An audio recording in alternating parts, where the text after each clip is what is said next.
जय भवानी. जय छत्रपती शिवाजी महाराज. मित्रांनो, श्री स्वामी समर्थ. आपले स्वागत आहे मोटो ए पी ब्लॉग्समध्ये. मी अमित. आपले मोटो ए पी ब्लॉग्समध्ये आपले खूप खूप स्वागत आहे. तर मित्रांनो, हा ब्लॉग्स मी मोटो ब्लॉगिंगसाठी हा चॅनल सुरू केला आहे. कारण किती वर्ष झाले मी या संधीची वाट पाहत होतो की मी कधीतरी यूट्यूबर होईन, कधीतरी स्वतःचं यूट्यूब चॅनल उघडेन. पण आपल्यात म्हणतात ना की ते चार लोक काय म्हणतील. तर त्या चार लोकांना बाजूला ठेवून आता ती डेअरिंग केली आहे मी. आणि त्यासाठी तुमची साथ असणं माझ्यासाठी खूप महत्त्वाचं आहे. तर तुमची साथ मला नेहमी असू द्या. आणि तसंच भवानी आईच्या आणि स्वामींच्या कृपेने मी हा सुरू केला आहे ब्लॉगिंग सुरू केलं आहे. तर आता या ब्लॉगमध्ये तुम्हाला पाहायला मिळेल की म्हणजे जसं की नावच आहे की मोटो ब्लॉग्स आहेत. म्हणजे माझ्या टू व्हीलरवरून मी जिथे कुठे जाईन तिकडचे व्हिडिओज, तिकडचे जी काही माहिती असेल ती मी तुम्हाला शेअर करेन सोबतच चालता किंवा माझ्या जीवनातले किंवा सध्या घडत असलेल्या इकडच्या तिकडच्या गोष्टींचं आपण या ब्लॉगमध्ये बोलणार आहोतच. तर मी या ब्लॉगला आता सुरुवात केलीच आहे. तर खरं म्हणायला गेलं तर जे माझे सहकर्मचारी आहे, जिथे मी ऑफिसला कामाला आहे, तिथे माझ्यासोबत जे बसतात, प्रणित पिचोरले आहे, प्रणित निंबरे आहे, अक्षय महाडिक आहे, मनीष कांबळे आहे, दर्शन आहे, अजून विवेक वनगुले एक आहे. हे सर्व माझ्यासोबत बसतात आणि अजून बरेच आहेत मित्र माझे. निकेतन आहे बोला किंवा सोहेल पालकर आहे. हे सर्व माझे मित्र सवंगडी आहेत. यांच्यासोबत मी नेहमी बोलत असायचो की काही ना काही करा, काही ना काही करा, की आपला साईड बिझनेस काहीतरी सुरू असावा. पण त्याबद्दल थोडं म्हणजे मनात कुठेतरी शंका असायची की काय सुरू करू, काय सुरू करू. मग मी बोललो, रोज मी गाडीने ऑफिसला येतोच, तर बोललो का नाही मोटो ब्लॉग सुरू करू. तर त्याचप्रमाणे मी मोटो ब्लॉग सुरू केला. आणि नेहमी सर्व म्हणत असतात, हे पण माझे मित्र बोलत होते की ते चार लोक काय म्हणतील, ते चार लोक काय म्हणतील. जसे जसे आपले नेहमी मराठी माणसांना बोलतात, मराठी माणसं बोलतात ॲक्च्युली बघायला गेलं तर, की ते चार लोक काय म्हणतील म्हणून. तर मी त्यांना फक्त आता हेच बोलणार आहे की ते चार लोक पण आपल्याला सबस्क्राईब करतील, ते चार लोक पण आता लाईक करतील आणि ते चार लोक पण आपल्याला आता शेअर करतील सगळीकडे. हे मला तर ठाम करून ठेवलं आहे की आता आपल्याला पुढेच जायचं आहे, आता मागे वळून पाहायचं नाही आहे. आता हेच मनात ठेवून हे ब्लॉगिंग सुरू केले आहे. तर त्यासाठी तुमची सर्वांची नक्कीच साथ असेल आणि तुमची साथ अशीच असू द्या. तर जसं आता तुम्ही जे काही ऐकलं तर त्याचप्रमाणे आता परत मला वाटतं नवीन परत एकदा इंट्रोडक्शन झालं आहे आपलं. असं बोलायला गेलं तर मी सांगितलं आहे मला जे काही करायचं आहे, जे काही या ब्लॉग्समध्ये तुम्हाला मी माझ्या चॅनलवरती दाखवणार आहे. तर त्याचप्रमाणे आता जे काही या ब्लॉग्समध्ये तुम्ही बघाल आणि या व्लॉग्समध्ये तुम्हाला जर काही जे काही मी बोलतो आहे ते आवडलं किंवा मी जे व्लॉग्स करतो आहे ते आवडले, मला माहिती आहे काही जरा थोडं पिक्चर क्वालिटी थोडं एडिटिंगमुळे जरा बरोबर नाही येत आहे. तर ते सुधारण्याचा मी प्रयत्न करेन. ॲक्च्युली ही 4Kमध्ये क्वालिटी रेकॉर्ड झाली आहे, पण ती एडिटिंग केल्यानंतर आपोआप ती कमी होते. त्याबद्दल मी सुधारणा करेनच. तर चला आता सुरुवात करूया आपल्या मोटो ब्लॉगिंगला.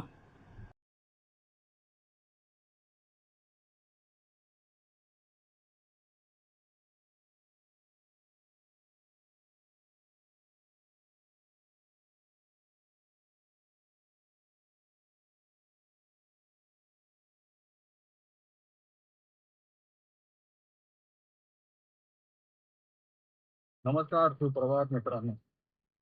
मी अमित पवार तुमचं स्वागत करतो माझ्या यूट्यूब चॅनलला. आज निघालोय सकाळी, ऑफिससाठी निघालोय.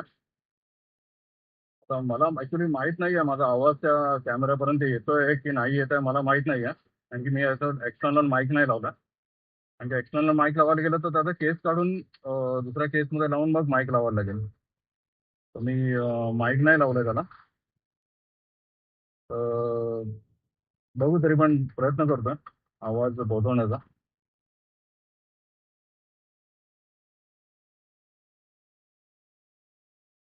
जरा ट्रॅफिकमध्ये निघतो फटाफट.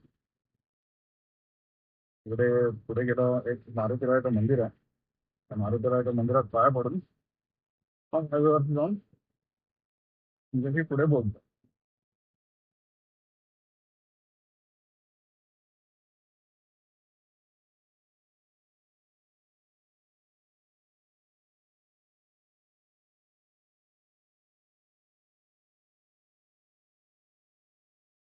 ते सिग्नलला कोण असेल तर सिग्नल क्रॉस करून जाऊ शकतो. मध्ये ट्रॅफिक पोलिस बोलवते की हा सिग्नलला कोण नसेल तर तुम्ही क्रॉस करून जाऊ शकता. म्हणून साठी गेलो, नाही तर तुम्ही बोला की आता सगळं सिग्नल वगैरे तोडत चाललंय. तसं काही नाही मित्रांनो. चाललंय सर. आणि मी जास्त करून नाही तोडत सिग्नल वगैरे. ट्रॅफिकच्या नियमांचं पालन करतो. आणि ते पालन सर्वांनी ऍक्च्युली करायलाच पाहिजे. ते आपलं ट्रॅफिक मेंटेन ठेवायला पण मदत करतं. आणि नियमांप्रमाणे चालवलं तर दुसऱ्यालाही त्रास होत नाही. ते कधी चालवताना सर्वात प्रथम जर तुम्ही बाईक स्कूटर किंवा चालवत असाल तर हेल्मेट नक्की घाला. आणि जमल्यास तुमच्या मागे जी व्यक्ती बसली असेल कोण सेकंड वाली, तर तिला पण हेल्मेट घाला. कारण की जर पडले तर बाय चान्स असं नाही आहे ना की एकालाच लागेल, दोघांनाही लागू शकता. त्यामुळे जरा तिथे सावधगिरी बाळगा जरा. तर सिंगल असेल तर सिंगल हेल्मेट घालाच. त्या बाबतीत काही प्रश्नच नाही आहे. सेफ्टी सर्वप्रथम. आपली सुरक्षा आपल्याच हाती आहे. ते सर्वप्रथम सांभाळून घ्या. आणि दुसरी गोष्ट, तर अजून गोष्टी होत राहतील. सध्या सध्या एवढे का फुल सेफ्टी देऊन काय मी मोठं होणार नाही कोण. पण तरी पण हे बघा, हे आलं आमचं मारुतीरायाचं मंदिर. इथे पाया पडून आपण निघूया. तिथे नाही जातं, इथूनच पाया पडतोय मारुतीरायाच्या.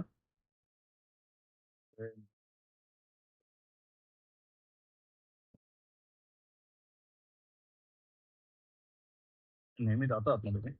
आज नाही जात आहे. जय मारुतीराया. जय श्रीराम. जय लक्ष्मण. जय श्रीराम, जय लक्ष्मण. जय जानकी माता. जय मारुतीराया. जय विश्वकर्मा देवा.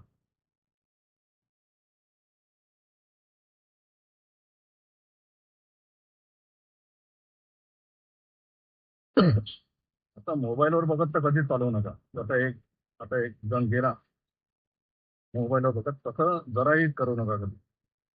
गाडी चालवताना मोबाईल जरा पण वापरायचा नाही. कधीच नाही. मग ती तुमच्याकडे टू व्हीलर असो, फोर व्हीलर असो, की थ्री व्हीलर पण असो, तरी पण नाही. तुम्हाला काही काम आहे अर्जंट, म्हणजे अगदी गरजेचंच आहे, तर थांबवून बोला तुम्ही. थांबवून बोला त्यांच्याशी. फोनवर जे काय बोलायचं आहे किंवा जे काय चॅट करायचे आहे. पण हे असं मोबाईलवर बघता बघता किंवा मोबाईल बघता बघता तुम्ही गाडी चालवू नका. त्यामुळे तुमच्या जीवाला तर धोका आहे, परत समोरच्या दुसऱ्याच्या जीवाला पण धोका आहे.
तर जेवढं होईल तेवढं ट्रेनचं पालन करा.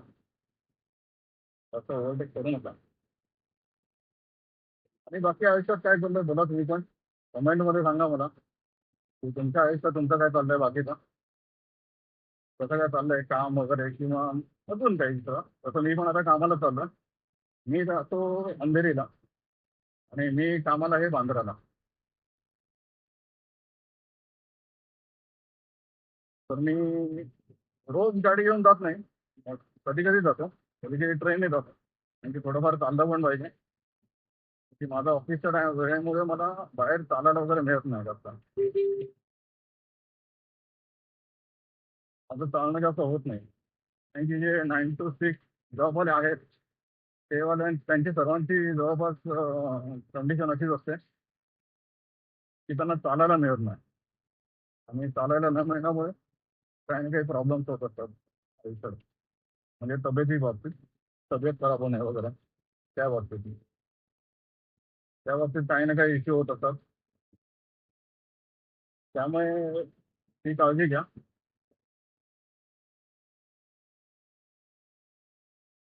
जेवढं होईल तेवढं चालायला जा. म्हणून मी पण जेव्हा कधी गाडी घेऊन येतो ऑफिसला, तेव्हा आता हे आता नवीनच घेतलं मी डीजी कॅनचा.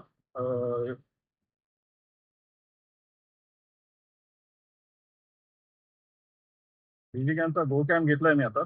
आणि हे आपले छत्रपती शिवाजी महाराज.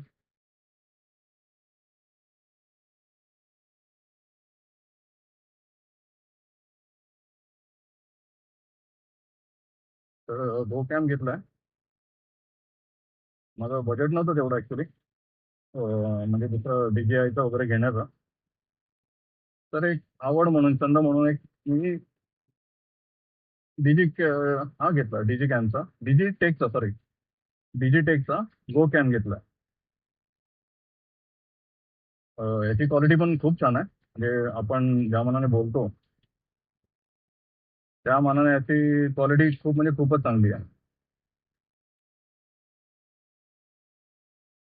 म्हणजे जर बाकीच्यांप्रमाणे बघायला गेलं ना, तर याची क्वालिटी बाकीच्यांपेक्षा खूप चांगली आहे, खूप म्हणजे खूप चांगली आहे. जे मार्केटमध्ये जे दुसरे मिळतात गो कॅम ॲक्शन कॅमेरा, त्यांच्यापेक्षा याची क्वालिटी खूप चांगली आहे. म्हणजे मी 4K मध्ये रेकॉर्डिंग करतो. आताची रेकॉर्डिंग ही 4K मध्ये आहे, 4K 60 FPS मध्ये आहे. त्याच्या आधी मी केली होती ती 1080 पिक्सल मध्ये केली होती. ती पण अगदी छान झालेली, ती पण अगदी सुंदर झालेली. म्हणूनच बोलतो की याची क्वालिटी खूप चांगली आहे बाकीच्या डिजिटल कॅमेराजपेक्षा. म्हणजे या बजेटमध्ये बोलतोय मी. म्हणजे हायर बजेटवर गेला तुम्ही, जर तुमचं बजेट जास्त असेल, जर तुम्ही दुसरा कोणता DJI चा घेतला किंवा GoPro घेतला, तर त्याच्या क्वालिटीची याची क्वालिटी कम्पेअर करूच नका तुम्ही. सर्वजण करतात युट्यूबला वगैरे व्ह्यूजसाठी की या कॅमेरासोबत दुसरं एक, म्हणजे DJI सोबत DJI ची करतात, म्हणजे त्या DJI सोबत DJI ची करतात गो कॅम सोबत. तर ते करू नका ना. म्हणजे तुम्ही काय काय म्हणून कम्पेअर करताय? याची प्राइस बघा, त्याची प्राइस बघा. प्राइस मध्ये पण अंतर आहे ना तेवढा. तुम्ही जर प्राइसच्या हिशोबाने कम्पेअर कराल ना, तर हा त्याला खूप तगडी टक्कर देतो, अगदी खूप तगडी टक्कर देतो. फक्त एक फरक आहे की जसं प्राइस प्रमाणे आपण बोलतो ना, प्राइस प्रमाणे याच्यामध्ये थोडे काही हे आहेत. म्हणजे तेवढे बोलू शकतो आपण, किंवा काही कमी आहे त्याच्यामध्ये. तर ते असणारच आहे, कारण की तुम्हाला एवढ्या कमी किमतीमध्ये ते सर्व फीचर्स देणं नाही शक्य होत. तरी पण त्या मानाने याने जशी क्वालिटी मेंटेन ठेवली आहे, जसं याचं काम असतं मेन, जसं याचं मेन काम असतं, त्याप्रमाणे यांनी यांची क्वालिटी जी मेंटेन ठेवली आहे ना, ती म्हणजे त्या बाबतीत मी मानतो यांना. यांनी खूप चांगली क्वालिटी मेंटेन ठेवली आहे त्या बाबतीत. आणि खरंच खूप चांगलं वाटतं. म्हणजे जे लो बजेटवाले आहेत, म्हणजे माझ्यासारखे आहेत, की ज्यांचं बजेट नाही आहे पण आवड आहे त्यांना, तर ते सहज करू शकतात. म्हणजे ते मोटो ब्लॉगिंग बोला किंवा ब्लॉगिंग बोला, करू शकतात, सहज करू शकतात.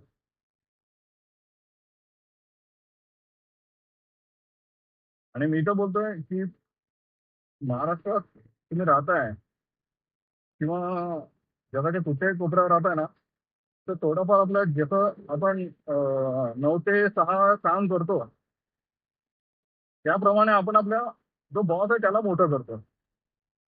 कळलं? आपण त्यावेळी फक्त आपल्या जगण्यासाठी पैसे कमवतो, फक्त जगण्यासाठी. बाकी तुमचे जे काही जे काही तुमची आवड निवड आहे. हा, काही सेक्टरमध्ये ही गोष्ट वेगळी असू शकते, नाही नाही बोलत आहे.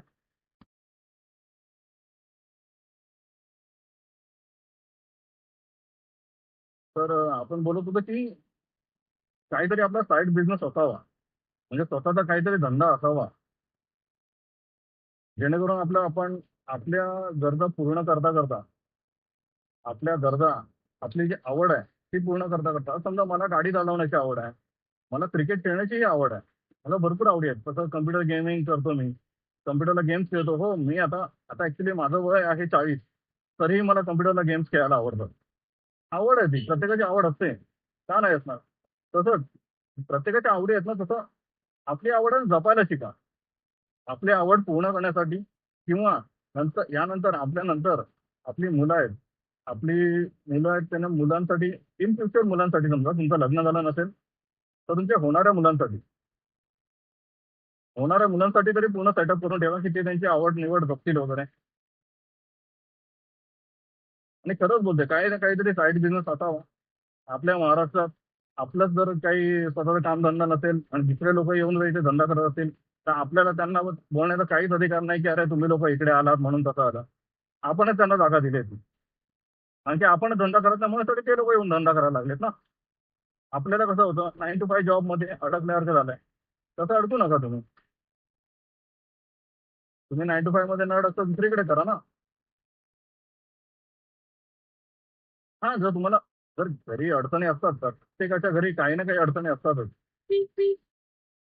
तर त्या अडचणींना तुम्ही तोंड देऊन पुढे जा. दुसरं काहीतरी सुरू करा ना. तर अडचणींना पूर्ण करून दुसरं काही सुरू करा तुम्ही.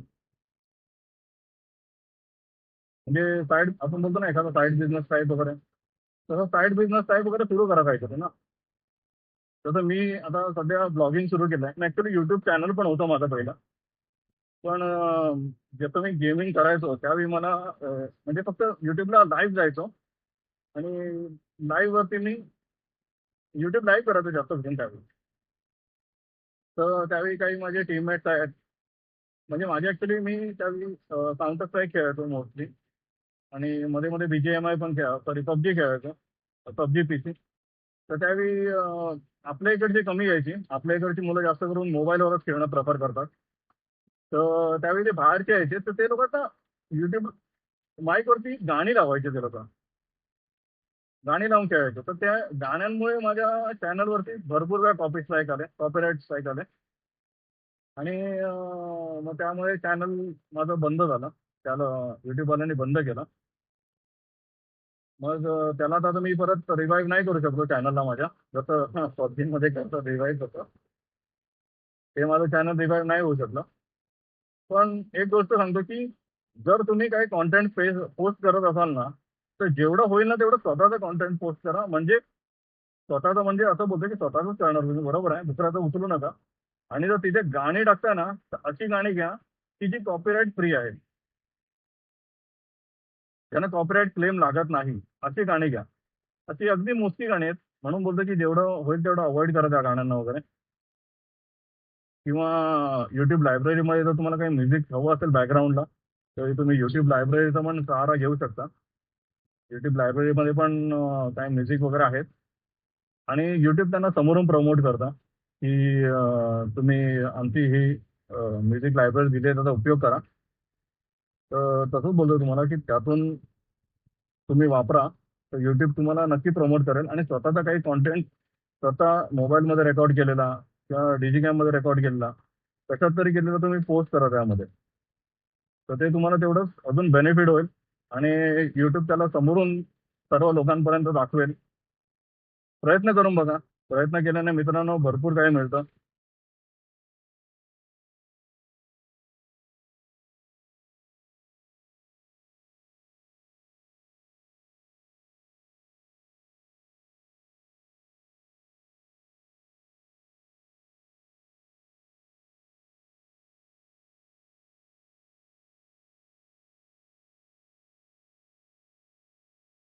तर सुरुवात करा आपली स्वतःची, स्वतःच काहीतरी करण्याची.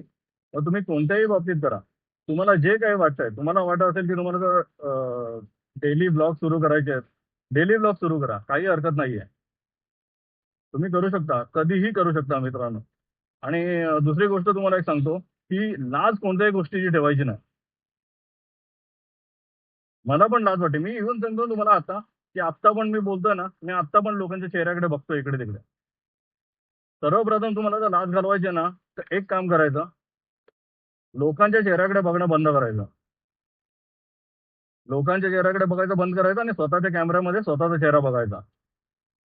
नाही तर स्वतःच्या फक्त कॅमेऱ्यामध्ये बघा आणि सुरू करा तुम्ही. काही लाजण्याची गरज नाही, काही होत नाही. कोण बघत नाही, कोणाला आपली पर्वा नाहीये. आपल्याला मोठं व्हायचं तर आपल्याला स्वतः हातपाय मारायला लागतील. म्हणून बोलतो मित्रांनो, सुरू करा. मी पहिले YouTube लाईव्ह सुरू केलेलं माझ्या कॉम्प्युटरवरती. लो एंड कॉम्प्युटर होता, तरी त्यामध्ये लो सेटिंगवरती करायचो मी. पण ते कॉपीराईट स्ट्राईकमुळे तर जरा ते चॅनल माझं बंद झालं. तर आता नवीन एक चॅनल उघडायचा विचार आहे माझा. अजूनपर्यंत केलं नाहीये. चॅनलचं नाव पण काही विचार नाही केलाय की काहीच नाही. हा माझा दुसरा व्हिडिओ आहे. पहिला व्हिडिओ केला होता. तो फक्त टेस्टिंगसाठी केला होता, की म्हणजे कॅमेरा कसा सेट होतोय वगैरे ते बघण्यासाठी. तर सेटअप वगैरे तर व्यवस्थित वाटलं मला. फक्त एक आहे, की जेव्हा ह्याच्यात फर्स्ट टाईम रेकॉर्डिंग केली होती ना, तर ती रेकॉर्डिंग एम-ओ-व्ही फॉर्मॅटमध्ये होते. तर त्या एम-ओ-व्ही फॉर्मॅटमध्ये तुम्ही जेव्हा कधी रेकॉर्डिंग करता गो कॅमची वगैरे किंवा डिजिकॅमची वगैरे करता ना, तर ती मला वाटतं की मोबाईलमध्ये माझ्या मोबाईलमध्ये तर नाही प्ले झाली ती. आणि असू शकतं, एक मिनिटं, बहुतेक असू शकतं, एक गोष्ट पण असू शकते, की मी ते म्हणजे वायफाय थ्रू ट्रान्सफर केलेलं आहे. मग वायफायमध्ये जर क्वालिटी खराब होत असेल किंवा काही एरर येत असतील तर माहीत नाही. पण ते झालेलं एवढं नक्की. एरर आलेलं एवढं नक्की. मग ते तुम्ही जरा चेकआउट करू शकता, की त्यामध्ये एरर येतात नक्की की नाही येत. कारण की जेव्हा मी तेच व्हिडिओज पीसीला लावून घेतले, म्हणजे पीसीला कनेक्ट केले मी. माझा डिजिकॅम पीसीला कनेक्ट केला आणि डिजिकॅम थ्रू डायरेक्ट मी ते ट्रान्सफर केले माझ्या फोनमध्ये पीसीमध्ये. तर पीसीमध्ये व्यवस्थित चालतात. आता मला फक्त एकदा चेक करायचं आहे, की ते सर्व व्यवस्थित ह्याच्यामध्ये पण चालेल का? म्हणजे मोबाईलमध्ये पण. तेच व्हिडिओ मी आता मोबाईलमध्ये पण घेणार आहे. थोडं एडिटिंगसाठी बोला किंवा थोडं चेक करण्यासाठी. कारण की जर असं बघायला गेलं तर लो बजेट गेमरचे सॉरी गेमर बोलतोय, यूट्यूबर किंवा लो बजेट यूट्यूबरचे एडिटिंग सॉफ्टवेअरसाठी पैसे घालणं खूप महाग पडतं. कारण की ते सॉफ्टवेअर पण खूप महाग आहेत. जसं मी फिल्मोरा बघितलं त्या दिवशी, तर ते 3,500चं फिल्मोरा दाखवत होता. ₹3,500 लाईफ टाईम दाखवत होता. पण ते घेऊ की नको ते मला विचार पडत होता हां. घेऊ की नको घेऊ नक्की फिल्मोरा. कारण की जसं याच्यामध्ये जसे आहेत, तसं प्रॉब्लेम्स त्यामध्ये पण असतात काही ठिकाणी. तर आपण आता मी घेण्याचा विचार तर करतोय. बघू आता कसं घेऊ, काय घेऊ? मोस्टली मी विचार करतोय की व्हीएनवरच एडिट करेन. व्हीएन मोबाईलवरती. म्हणजे आपल्या इथे CapCut चालत नाही. CapCut खूप फेमस आहे एडिटिंगसाठी. कारण की त्याच्यामध्ये नवीन-नवीन ट्रान्झॅक्शन ते लोकं, नवीन-नवीन इफेक्ट वगैरे आहेत ते लोकं नेहमी अपडेट करत असतात. तर तो एक खूप फेमस आहे त्यासाठी. तर एक बघूया ना प्रयत्न करून त्यामध्ये. तर मी तर करतोच आहे. तर बघूया आपण प्रयत्न करून. हे ॲक्चुअली चायनीज ॲप आहे. तर चायनीज ॲपमुळे ते जसे चायनीज ॲप भरपूर बंद केले आपल्या इकडे. भारत सरकारने त्यांना बॅन केलं आहे. तसंच ते पण बॅन केलेलंच आहे. त्यामुळे असेल बहुतेक.